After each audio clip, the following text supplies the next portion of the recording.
desa-desa yang Asli pendapatan asli desa atau asli daerah? asli desa. Nah, ada PAD asli desa. Jadi desa-desa yang mempunyai penghasilan melalui entah ada BUMDesnya, ada usahanya, ada bisnisnya, atau ada usaha-usaha desa entah melalui sewa lahan maupun ada perusahaan di situ, yang mana kemudian ini menjadi sebuah masukan untuk penghasilan asli desa. Nah, jadi kalau itu semua di total ada 5 sumber ini, maka bisa mencapai 1 miliar lebih, bahkan bisa sampai 2 miliar tergantung.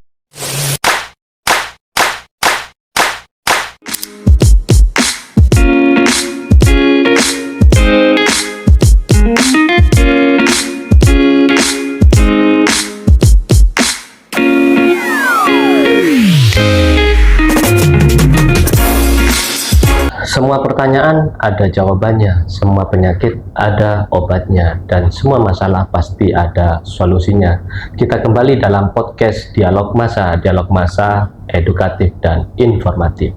Sebelum saya memperkenalkan mereka-mereka yang menjadi narasumber hari ini, saya ingin menyampaikan bahwa podcast kali ini kita disponsori oleh Nizar Bordil Indonesia.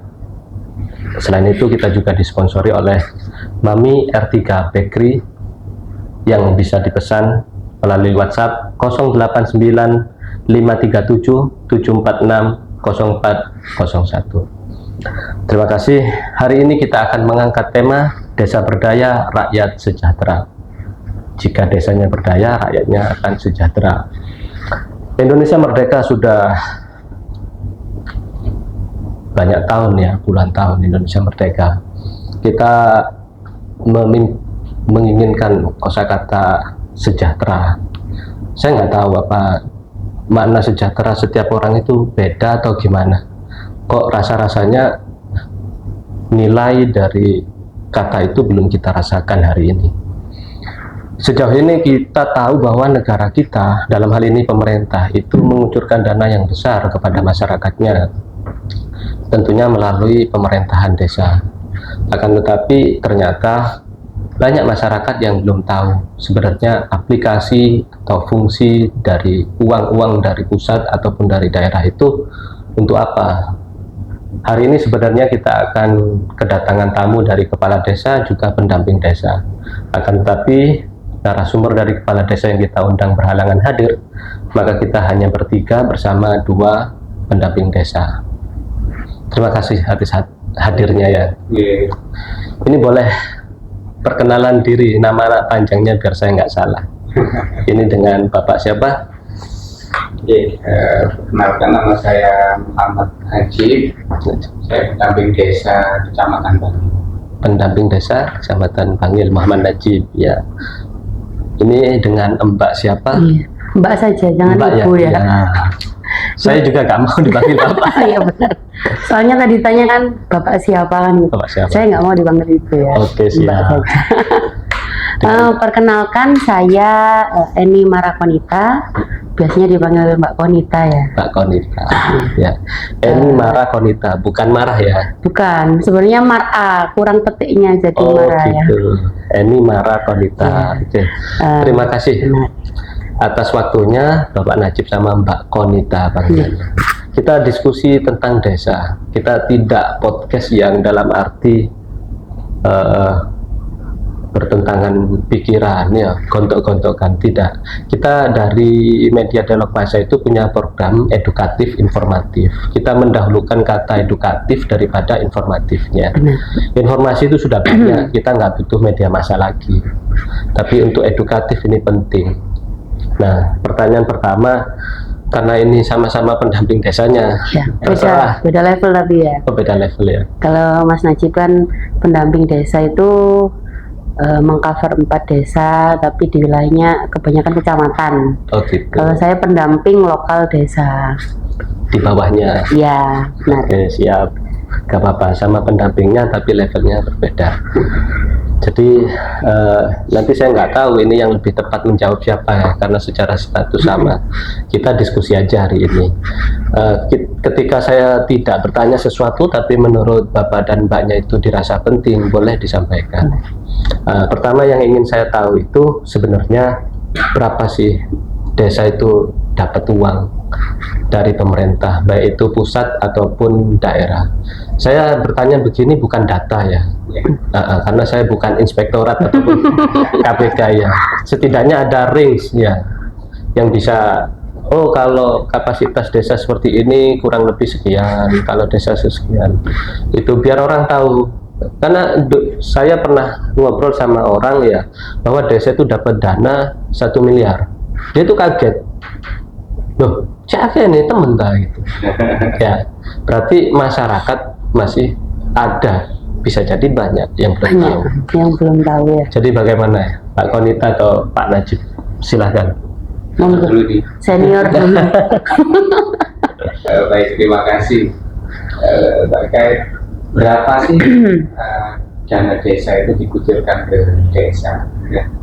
Semenjak adanya program ini di tahun 2015, 2015 negara hadir untuk kemudian memberi anggaran kepada desa berupa dana desa yang waktu itu melalui regulasi Undang-Undang Desa Nomor 6 ya. Nah, untuk mengetahui besaran anggaran atau pagu anggaran dana desa itu sangat bervariatif. Jadi tidak kemudian dipukul rata sekian juta begitu. Jadi itu tergantung dari yang pertama indeks desanya. Indeks desanya itu ada tolak ukur yang kemudian bisa menentukan apa saja yang menjadi sebuah rekomendasi kepada desa dan hingga untuk bisa menentukan besaran dana desa tersebut, termasuk jumlah penduduk, luasan wilayah, geografis dan lain sebagainya itu jadi sebuah pengaruh. Kalau nominalnya, kalau biasanya desa yang jumlah warga penduduknya di bawah dari 5.000, katakan 3.000 hingga 1.000 itu di kisaran 700 ke atas.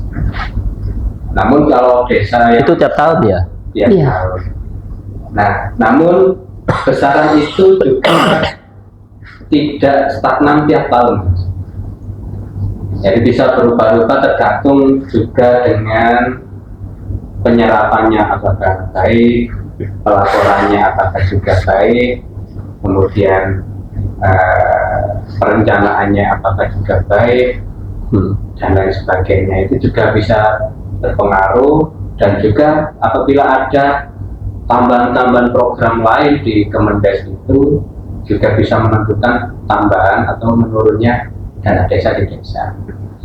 Nah, terus yang kemudian ada desa yang besar nih, katakan desa yang mempunyai banyak sekali dusun, Luas. terus luas wilayahnya sangat luas, jumlah penduduknya lebih dari 10.000 katakan, itu bisa mencapai 1 miliar, bisa mencapai 1 miliar. Namun di sini juga kita perlu memahami, terutama masyarakat desa, terkait desa itu dapat 1 miliar. Kalau secara individu memang kalau kita bayangkan 1 miliar itu sangat besar ya. Namun yang perlu diketahui adalah besaran 1 miliar itu terbagi dari beberapa sumber anggaran sebenarnya. Ya memang ada pagu yang memang sampai 1 miliar, tapi pada umumnya desa itu sumber anggarannya terbagi dari beberapa sumber anggaran. Yang pertama ada yang namanya dana desa. Nah, ini yang memang anggaran yang terpusat ya, ini strukturnya dari pusat. Yang kedua ada namanya alokasi dana desa. Nah, alokasi dana desa ini yang bersumber dari APBD daerah masing-masing, yang itu juga ada nominalnya dan juga ada aturannya. Yang ketiga ada bagi hasil pajak. Nah, ini juga dari pemerintah daerah, karena masyarakat ini juga kan dipungut pajak ya tentang PPP dan lain sebagainya, dan anggaran tersebut sebenarnya kembali ke desa melalui bagi hasil pajak itu. Nah, yang keempat biasanya ada bantuan khusus. Bantuan khusus itu bisa dari pemerintah kabupaten maupun provinsi. Nah, itu ada ketika ada situasi-situasi khusus. Nah, yang kelima ada yang namanya PAD kalau ada. Jadi desa-desa yang Asli pendapatan asli desa apa asli daerah? Asli desa. Nah, ada PAD asli desa. Jadi desa-desa yang mempunyai penghasilan melalui entah ada bumdesnya, ada usahanya, ada bisnisnya, atau ada usaha-usaha desa entah melalui sewa lahan maupun ada perusahaan di situ, yang mana kemudian ini menjadi sebuah masukan untuk penghasilan asli desa. Jadi kalau itu semua di total ada 5 sumber ini, maka bisa mencapai 1 miliar, bahkan bisa sampai 2 miliar. Jadi 700 sampai 1 miliar itu bukan dari pusat saja ya? Iya. Tapi kumpulan dari semuanya. 5 sumber tadi. 5 dari sumber. Kalau 700 kayak dana desa memang ada waktunya sendiri-sendiri. Setiap tahun. Jadi ya itu tadi yang saya sebutnya kisaran 700 hingga 1 miliar. Itu satu pagu sumber dana desa. Nah, ditambah dari beberapa sumber-sumber anggaran yang lain tadi. Jadi kalau itu terkumpul bisa jadi memang sangat besar. Oh iya. Jadi kalau ada yang 1M ya, berarti itu akumulasi dari semuanya ya. Ya. Kalau dari DD saja itu ya pagu ya, mungkin merata ya 700 itu. Enggak, 700. beda. Tetap beda. Iya. Kalau luas wilayahnya semisal nih kayak tambahan luas wilayahnya kan lebih kecil. Sedangkan kalau Manarwi lebih luas. Beda. Jadi itu tergantung jumlah penduduk sama luasan Iya, daerahnya. bisa seperti itu. Oke. Kalau di Pretelij ini jatuhnya gak besar ya, gitu dah. Iya. Sebenarnya ya besar, cuma kan fungsinya juga banyak sekali. Oke. Jadi Penggunaannya itu bukan hanya 1-2 hal. biar orang tahu nih, oke lah uangnya itu kisaran 700 sampai 1M ya. Perintah atau amanat atas uang itu untuk apa saja? Mana yang dikhususkan artinya sudah by name ya. Terus mana yang sifatnya bisa barangkali terserah desanya. Oh, Enggak boleh gitu ya. Oke, bagaimana itu jadinya? Jadi itu ada di proses yang namanya perencanaan desa. Kepala desa itu pasca terpilih dalam kontestasi pemilihan kepala desa, itu ada tugas khusus untuk kepala desa terpilih. Setelah dilantik itu diwajibkan menyusun yang namanya RPJMDes. Itu kalau aturannya diberi waktu sampai maksimal 3 bulan. Nah, di RPJMDes itu yang mana di sana berisi visi misi kepala desa terpilih. Nah, visi misi kepala desa terpilih itu kemudian diterjemahkan menjadi kegiatan-kegiatan maupun program-program yang nantinya akan dijalankan oleh pemerintah desa dalam kurun 1 periode kepala desa. Nah, makanya di momen penyusunan RPJM itu seorang kepala desa kemudian melakukan musyawarah kepada masyarakat, mengajak musyawarah masyarakat untuk membantu menerjemahkan visi misi tersebut.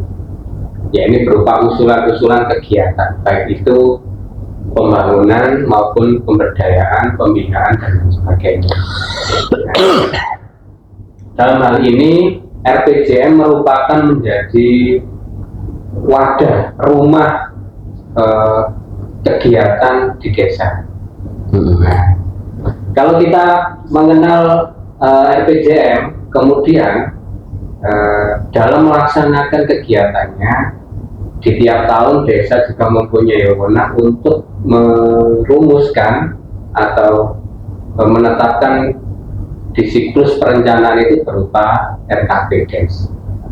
Nah, RKPDes ini dilaksanakan tiap 1 tahun sekali ya, di dalam siklus perencanaan sekitar bulan Juli hingga Desember. Nah, yang mana RKP ini merupakan juga rumah secara global atau umum kegiatan yang akan dilaksanakan di dalam kurun 1 tahun. Nah, di situ ada beberapa wewenang yang bisa dilakukan oleh desa maupun wewenang yang diajukan kepada kabupaten, provinsi, hingga pusat. Nah, jadi di situ ada tradisi musyawarah. Kalau masyarakat tahu ada namanya musyawarah dusun atau musdus, meskipun hari ini itu tidak ada aturannya, tapi digunakan untuk bisa musyawarah dusun. Dan itu merupakan sebuah forum atau momen pemerintah desa dan kepala desa itu bisa ketemu dengan warganya untuk mengetahui apa yang kemudian dibutuhkan oleh masyarakat, sembari untuk mensosialisasikan hasil dari program-program atau kegiatan-kegiatan yang ada di RPJM tersebut yang tadi. Jadi disosialisasikan, ada feedback dari masyarakat, ada usulan, dan sebagainya. Dan itu diatur ya Juli sampai Desember ya. Ya, Benar. itu Harus saat itu ya. Siklus Tahunan. Kemudian ini saya ngomong tahapan Mas ya. Ya. Jadi kemudian ada tahapan berikutnya setelah RKP sudah diselesaikan, sudah disusun, dokumennya sudah ada. Nah, desa kemudian mengerjakan yang namanya APBDes. Nah, di APBDes ini merupakan final ya dari perencanaan, sudah terbentuk dokumen, sudah ada kegiatannya, sudah ada MAP-nya, Anggarannya ya. sudah ada ketemu anggarannya berapa. Nah, makanya begini, kalau selama ini banyak masyarakat yang menganggap desa ini dapat anggaran besar 1 miliar, ini kok kayak besar sekali dan tidak terasa dampak manfaatnya ya. Namun kita perlu ini, beberapa kali sudah sering kali kita sampaikan kepada pemerintah desa, dan ketika ada momen ketemu dengan masyarakat kita sampaikan bahwasanya katakan anggaran 1 miliar itu ini untuk ini kegiatannya. Makanya di situ diharapkan pemerintah desa itu membuat yang namanya papan informasi atau sebuah informasi tentang transparansi rencana anggaran untuk tahun berikutnya. Nah, itu untuk bisa diketahui masyarakat. Namun sampai hari ini desa dalam melaksanakan sosialisasi kegiatan-kegiatan yang akan dilaksanakan itu masih berupa banner, begitu. Tapi belum kemudian berusaha berupa media sosial ataupun website desa, begitu kan bisa langsung diakses oleh masyarakat melalui Digital HP ya. digital HP. Namun yang selama ini masih papan informasi yang biasanya dipapal di depan Pak. Nah, jadi itu. Makanya dalam melakukan sosialisasi ini sangat penting agar masyarakat itu bisa paham dan memahami bahwasanya kalau kita beredari sumber anggaran 1 miliar itu dia ternyata ketika diperuntukkan kegiatan-kegiatan itu dia terasa sangat kecil. Ya, dia hanya kemudian persepsi seseorang masyarakat yang kemudian menganggap 1 miliar itu besar. Oke Pak Najib ya, saya potong ya. Saya masuk ke yang pernah saya dengar itu kan ada istilahnya untuk ketahanan pangan. Benar. Baru. Itu untuk dana apa itu? Ada berapa pembagian itu? Jadi dana desa itu digunakan untuk berapa jenis hal ya? Nah, itu kan plotting ya, artinya sekian persen untuk ini, sekian persen untuk ini. Kalau kayak gitu, itu pakai dana apa? Kan kalau ini kan RPJMdes kan dari bawah, visi misi dari desanya, kepala desanya, terus yang RKPdes kan bisa dari masyarakatnya kan, dari musyawarah. Nah ini semua itu untuk anggaran yang mana? Sedangkan yang saya tahu itu kan ada sekian persen untuk dana desa sudah digituin. Benar. Ini ada dana lain apa ya Pak? Ya, Pak? Maksudnya itu, perbedaannya di mana? Jelas nggak ya pertanyaannya? Jelas. Iya. Jadi dana desa itu kan pembagiannya banyak ya. Yang kata Mas Ali tadi benar sekali. Cuma kalau terkait pembagiannya itu nanti ada presentasinya sudah diatur ya Mas ya. Jadi untuk semisal nih untuk ketahanan pangan, kalau sekarang itu minimal 20%. Oke. Ya. Lalu untuk BLT itu masih ada. BLT dana desa itu 15%. Terus juga digunakan untuk stunting Mas. Stunting itu juga penggunaannya dari dana desa. Ada berapa jenis itu? Stunting, ketahanan pangan, BLT, termasuk penanganan siklus dan bencana. Terus itu kan sudah ada plotting prosentasenya. Benar. Musyawarah itu untuk ngisi apanya? Nah, ini ya, memang semenjak saya nggak ngerti ya. Iya. Semenjak saya kira semenjak mulai adanya COVID itu pemerintah pusat itu memulai apa yang namanya memberikan sebuah program-program nasional. Memang tidak menutup kemungkinan satu kementerian kita itu Menteri Desa itu bisa menjadi hal yang sangat strategis bagi kementerian yang lain untuk titik program karena memang dirasa sangat strategis dan dampaknya memang langsung mengena kepada masyarakat karena anggaran ini langsung tertuju langsung ke desa, ke rekening desa, tidak melalui provinsi, tidak melalui kabupaten, tapi langsung ke rekening desa. Maka ini sangat strategis bagi program-program pemerintah. Nah, kalau ada tadi yang ditanyakan ada ketahanan pangan, terus ada BLT dan lain sebagainya, itu termasuk di dalam itu data RMAK-nya, yang kemudian ada beberapa program-program dari kementerian yang lainnya untuk bisa nimbrung di dalam anggaran tersebut. Makanya di sana terplotting hingga 60%. Jadi 60% ini sudah masuk di dalam data RMAK dan itu program yang wajib dilaksanakan oleh desa melalui program nasional ya.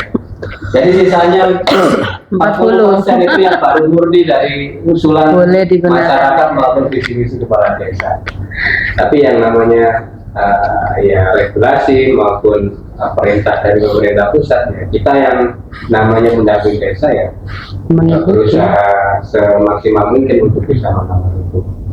Termasuk yang hari ini lagi direncanakan di 20% dana desa itu tentang ketahanan pangan tadi disampaikan, itu berupa apa namanya kegiatan-kegiatan yang kemudian bisa menunjang kebutuhan pangan masyarakat. Memang awalnya di tahun-tahun pandemi, tahun-tahun COVID muncul program namanya ketahanan pangan, tapi waktu itu program tersebut diberikan kepada masyarakat yang kena dampak COVID. BLT? Bukan. Dalam bentuk apa? Ketahanan pangan sendiri. Terus muncul juga BLT pada waktu itu. Nah, kemudian di tahun kemarin 2024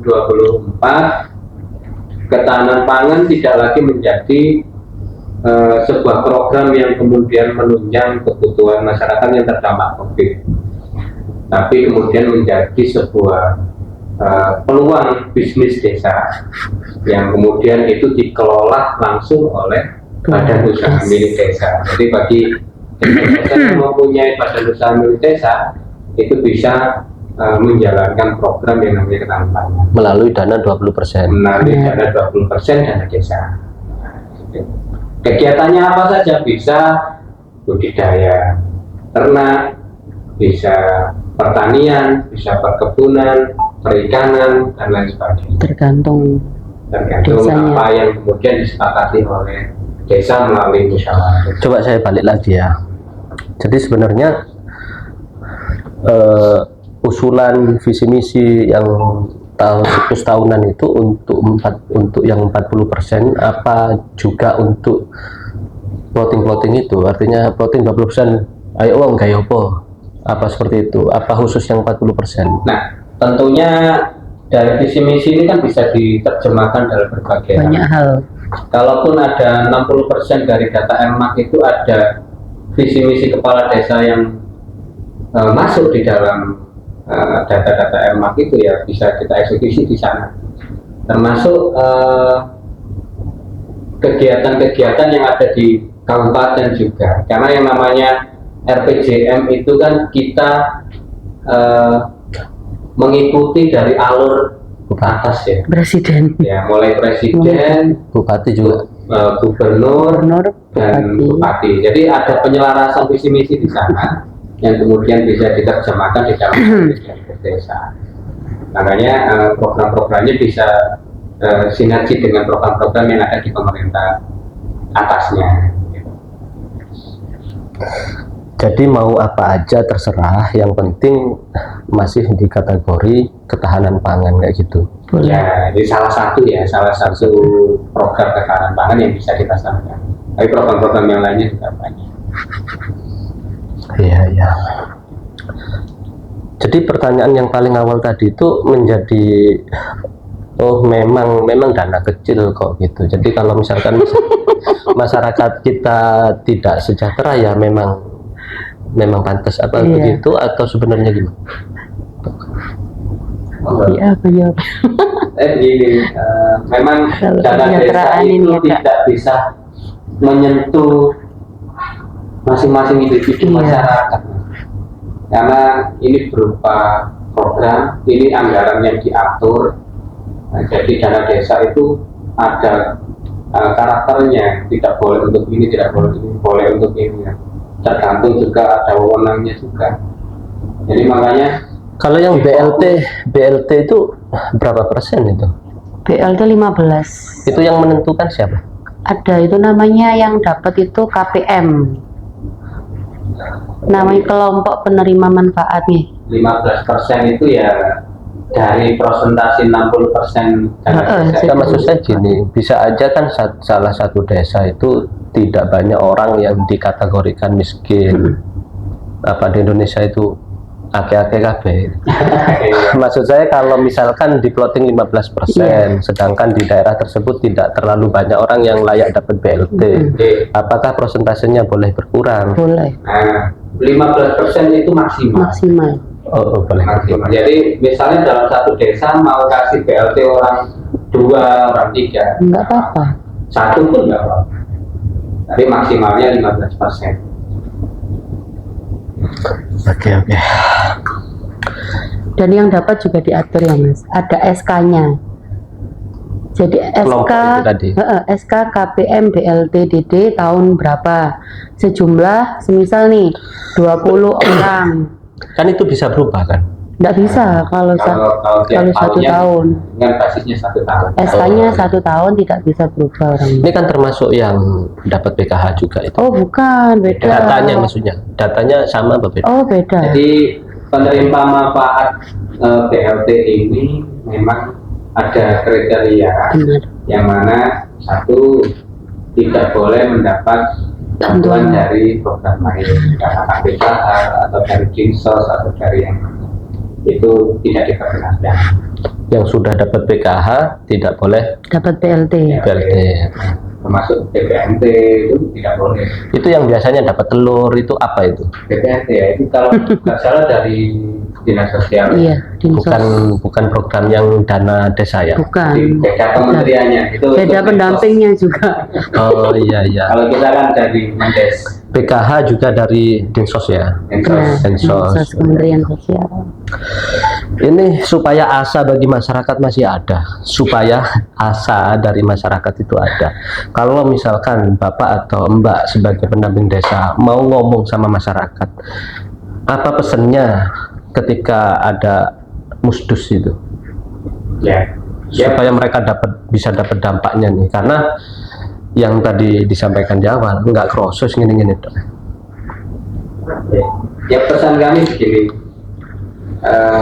apapun momennya, di momen-momen perencanaan itu, masyarakat hendaknya turut serta berpartisipasi untuk bisa berembuk bersama. Namun catatan kami juga kepada desa untuk bisa melibatkan masyarakat pada seutuhnya dari berbagai Elemen ada api, tanah, udara. ada pemuda, ada ibu-ibu, ada bapak-bapak, ada tenaga pendidik, ada dan lain sebagainya, itu hendaknya bisa dilibatkan dan diakomodir. Barangkali ada usulan yang memang menjadi sebuah hal yang penting dan menjadi sebuah hal yang sangat urgent untuk bisa dilaksanakan oleh desa. Makanya kami tidak ingin kegiatan desa itu hanya infrastruktur saja, karena kan semakin ke sini akan semakin habis apa yang akan dibangun. Makanya di awal semangat program tersebut, yang dibangun dulu itu adalah apakah sumber daya alamnya, apakah sumber daya manusianya. Nah, itu yang menjadi polemik kita awal dulu. Apa ini yang kita bangun dulu? Apakah manusianya, apakah sumber daya alamnya, apakah pembangunannya? Nah, disitulah kemudian ada sebuah pola pikir yang mungkin dari program-program sebelumnya, yang memang kegiatan infrastruktur itu menjadi sebuah hal yang sangat menarik ya, untuk bisa dilaksanakan oleh pemerintah desa. Makanya banyak yang melakukan di tahap-tahap awal itu membangun infrastruktur. Padahal ketika kita membangun sumber daya manusianya, kita siapkan manusianya dulu, memahami bagaimana konsep berdesa, memahami bagaimana kebutuhan masyarakat ini apa, memahami bagaimana peran masyarakat ini kayak apa, justru itu akan menjadi hal yang sangat baik. Ketika kemudian desa melakukan pembangunan infrastruktur, masyarakat sudah memahami bahwasanya bangunan ini tidak hanya milik pemerintah desa, tapi milik masyarakat desa. Maka secara tidak langsung partisipatif masyarakat dalam melestarikan sebuah kegiatan pembangunan itu ada. Gak kayak di beberapa yang kami temukan, ada katakan pembangunan jalan usaha tani, ya kan, 3 bulan sudah tertutup rumput semuanya, maka sudah tidak kelihatan ini jalan. Nah, di situ yang kemudian ini salah sopo, kan gitu. Ya. Kenapa kok tidak dirawat? Kenapa kok tidak diperbaiki? Ini ada rumput yang awalnya ukurannya 3 meter lebarnya, terus selama 3 bulan cari mau 1 meter.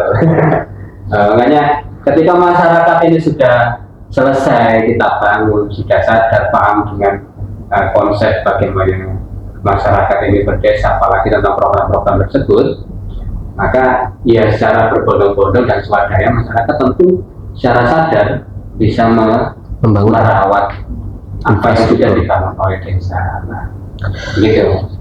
Saya mau tanya tentang regulasi ya, atau boleh dan tidaknya sebuah aturan. Misalkan ya, kepala desa dalam musdus ataupun ya dalam musyawarah itu memberikan batasan ya, jadi usulo tapi batasannya ini, itu boleh apa tidak? Maksud saya begini, saya kepala desa misalkan ya, sekarang ini musdus masyarakat ataupun musdes masyarakat desa saya kumpulkan ya. Sekarang kita mau rapat untuk anggaran tahun depan yang nilai anggarannya kurang lebih sekian ya, silakan kalian rembuk, tetapi saya minta tidak usul ini, atau tetapi saya minta tidak ada usulan yang modelnya kayak gini, saya hanya mau usulannya di model kayak gini gitu. itu secara spesifik kan ada pengarahan seperti itu. Nah, sedangkan dasar sebuah pelaksanaan dana itu kan usulan dari bawah. Nah, kepala desa seperti itu boleh apa tidak boleh? Kalau menurut kami tidak begitu ya. Kurang Karena Gak boleh berarti ya.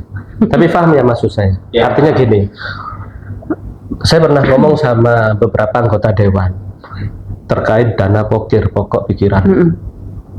Jadi anggota dewan itu melaksanakan pokir itu secara harfiah di lapangan itu sesuai dengan usulan kayak gitu. Saya bilang sama anggota dewan itu, dosen, mahasiswa, guru MI, guru SD, guru TK, anak TK, suruh usul semua. Kualitas usulannya beda semua dong. ya, Kan gitu ya. Bapak ini ada dana, orang suruh usul ya. Nah, kalau Bapak tidak ada sebagai pihak yang saya anggap sebagai punya intelektual yang lebih dari masyarakat secara umum ya, bukan masyarakat individu, maka menurut saya ya kurang pinter, kurang bijak menyerahkan usulan kepada. Jadi saya ini profesor punya uang ya, terus arek TK tak suruh usul lo wis tak kayak duit 1 miliar kon, usul lo wis tak Kurang kayak tepat kan. ya, permen, ya kan kayak gitu. Beli pabrik permen gitu ya. Nah, logikanya kan nyambung ya. Iya. Bisa. Artinya bisa nggak kepala desa itu mengambil kebijakannya sebagai orang, kita ini bicara pembangunan ya, berarti kan harus intelektual juga harus bijak gitu dalam menggunakan anggaran, membatasi usulan-usulan yang tidak produktif secara jangka panjang. Kalau gini Mas, di dalam sumber-sumber anggaran itu memang ada kewenangannya sendiri-sendiri. Dana desa itu ada aturannya, alokasi dana desa itu juga ada aturannya, BHPD bagi hasil pajak itu juga ada aturannya. Jadi memang semacam masing-masing sumber anggaran ini punya fungsinya sendiri-sendiri.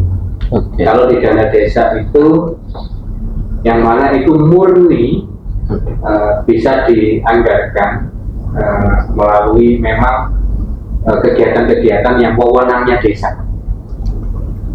Nah, satu contoh ada di desa itu jalan kabupaten, ya. Ya. Jadi itu sudah menjadi wewenangnya kabupaten. Apakah dana desa bisa ketika jalan tersebut rusak melalui dana desa dianggarkan membenahi?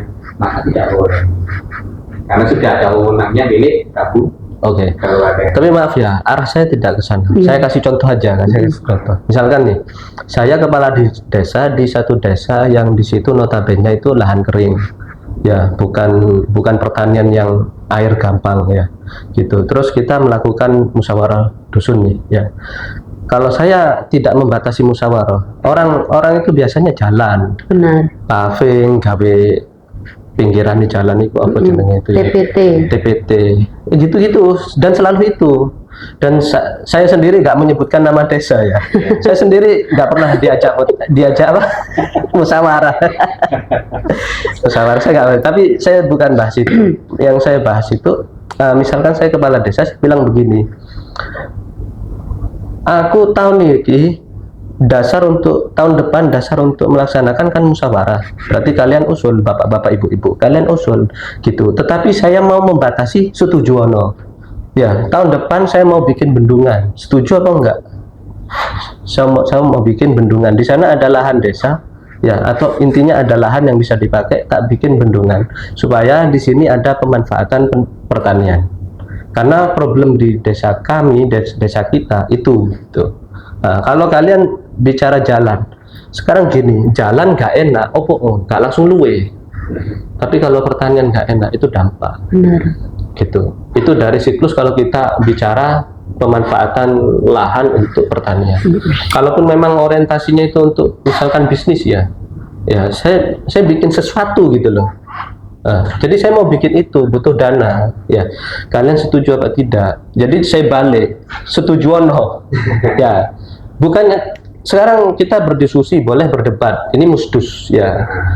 Karena dasarnya tetap usulan dari kalian. Nah sekarang kepala desa saya mengusulkan ini. Menurut aku pinter gitu. Buktinya aku jadi kepala dan kalian milih saya gitu. Tahun depan saya mau bikin ini. Kalau kalian setuju ini bisa dijalankan. Kalau kalian nggak setuju ini nggak bisa dijalankan. Kalau hanya mau paving 2 tahun lagi rusak, usul paving lagi 2 tahun lagi rusak, usul. Lebih baik kita bikin mesin produksi yang suatu saat kalau ada paving rusak sudah dari penghasilan situ bisa diperbaiki, nggak harus dari dana desa. Nah pertanyaannya, langkah seperti itu, karena saya sering ketemu kepala desa saya mengusulkan gitu Pak, gak iso, orang-orang disuruh usul gak iso, kapasitas berpikirnya gitu, boleh apa tidak? Dan jawaban ini menutup segmen tadi. Nah, jadi memang kita beberapa kali juga sering ya menemukan karakter kepala desa semacam ini, dimana kemudian beliau itu mengusulkan dari hal-hal yang tidak terduga, yang tidak terduga bagi masyarakat sekarang. Tapi begini, kalau kami ya. Tapi yang logis ya, bukan maksudnya ada kan aduan-aduan tentang kepala desa yang sakar PDW. Maksudnya saya narasi yang dibangun itu memang logis. Oh iya, lebih baik ini gitu loh. Tapi kalau bagi kami selaku pelaku desa kan, ketika kita temukan yang semacam itu, tentu langkah awal ya kita cek dulu dari visi-visi beliau apakah ada. Nah, coba dari RPJM itu apakah sudah ada. Ketiga, lihat kalau mau bangun semacam bendungan tadi, mau di mana lahannya, milik siapa, begitu. Kejelasan. Nah, terus kalau memang ini pengen di ACC, maka hasil musyawarahnya kayak apa. Jadi kita harus memastikan semacam itu agar apa? Agar ketika nanti saat realisasi itu tidak terjadi sebuah permasalahan. Terutama nanti kalau misalnya pembangunan bendungan, siapa yang mengelola, siapa yang memanfaatkan itu, kami selalu menanyakan itu, memastikan itu. Jadi sah-sah saja kalau kemudian kepala desa mempunyai angan-angan mau berinovasi, membangun suatu hal, tapi juga harus ada dasarnya dan wewenangnya. Nah, ada tambahan? Iya, jadi kembali ya. Sebenarnya usulan itu kan musdus dulu, dusun ya. Dari dusun kita bawa ke namanya musdes ya. Dan pemilihan kegiatan atau program itu ada pembagiannya. Ada yang sangat prioritas dan ada yang prioritas. Dan jadi tidak bisa semua langsung dimasukkan begitu ya Mas Ali. Jadi ketika usulan dari masyarakat itu memang dibutuhkan, ya dimasukkan di prioritas. Jadi kalau yang seperti Mas Ali katakan SDM-nya rendah gitu ya, jadi usulannya kurang tepat, ya itu tidak dimasukkan dulu. Tapi ketika ada usulan dari ini kepala desa bagus, kita sampaikan kan di musyawarah. Karena kan hasil mufakat yang tertinggi itu di musyawarah ya kalau di desa. Jadi ketika semuanya setuju ya dilaksanakan. Tidak masalah. Iya. Yang penting itu boleh ya, penggunaan dana desa digunakan untuk itu. Boleh. Jadi harus dilihat dulu regulasinya seperti kata Mas Najib tadi. Jadi ada dasarnya desa itu melakukan pembangunan infrastruktur, diperbolehkan atau tidak, maka di situ ada satu poin besarnya ya yang saya lihat itu bahwa masyarakat dibiarkan liar dengan dana segitu besarnya. Mohon maaf ya kalau misalkan tadi dibahas bahwa dana ini besar, tapi karena ada floating-floatingnya jadi nggak besar lagi. Saya tadi mencoba untuk mengkalkulator ya, kalau 20% dari 700 juta deh gitu, jangan yang 1 miliar, itu masih 140 juta gitu. Artinya 140 juta itu di tangan yang tepat itu besar ya. Jangan pun 140 juta, 10 juta di tangan yang tepat besar gitu. Nah, kita ini kapan sih mau dewasa? Merdeka kita itu sudah sangat lama, gini-gini aja. Jadi maksud saya fakta gini-gini aja itu saya tidak beropini. Saya merasakan gini-gini aja, kan gitu. Sudah saatnya masyarakat sejahtera. dan desa harusnya berdaya seperti tema hari ini. Maka maksud saya bahwa apa yang benar selama itu bisa diperjuangkan, ayo kepala desa kita perjuangkan, kayak gitu. Karena saya melihat terkadang tidak mau repot itu yang repot, tidak mau repot itu adalah gitu ya. Yang simpel-simpel aja gitu ya. Yang simpel-simpel aja. Kita Hanya harus nggak maju-maju. Jadi kalau kita mengacu pada ilmu bisnis ya repot di awal, mudah belakangan. Jadi memang harus repot terlebih dahulu. Iya. Ada pesan terakhir, kita closing. Ya itu melalui dana desa, ketika kita mampu menggerakkan masyarakat dan sumber daya manusia, maka segala hal itu tidak akan terasa repot. Kalau suatu hal disempurnakan bareng-bareng atau digotong bareng-bareng oleh pemerintah dan masyarakat desa tentunya, maka semua hal tidak akan terasa berat. Visi-visi kepala desa akan tersampaikan, manfaat bagi masyarakat juga akan terasa.